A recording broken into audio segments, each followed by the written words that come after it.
Et bonjour, alors une vidéo tuto pour vous expliquer comment on peut faire un partage de documents avec un professeur éventuellement, avec un camarade, donc sur votre outil OneDrive.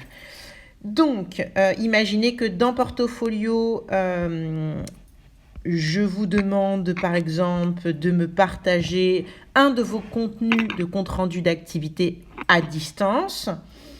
Eh bien, vous procéderiez de cette façon. Donc, je vais le faire en exemple avec un tout autre document, un tutoriel par exemple.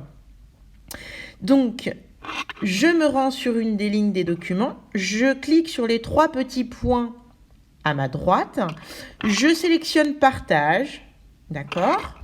Donc là, moi, c'est mon compte, donc je vais faire l'envoi en partage de ce document sur mon compte test qui est donc Noan.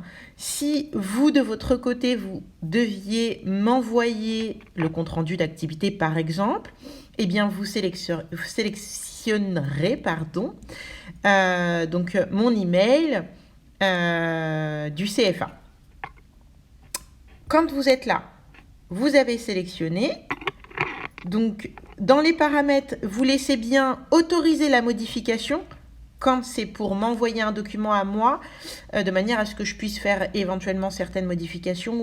Vous envoyez, là on va aller voir sur la boîte de Noan. Donc la boîte de Noan, comment je fais? Donc là je suis sur mon OneDrive, sur Office 365. Et je fais le carré des petits points et je vais aller sur Outlook, donc la boîte de messagerie.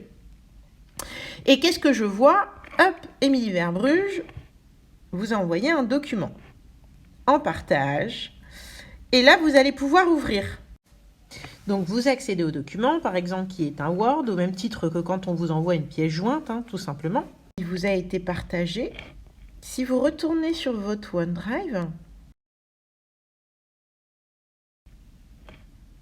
et que vous allez voir les documents en partage, vous ouvrez les onglets, vous avez mes fichiers, les fichiers récents et les fichiers.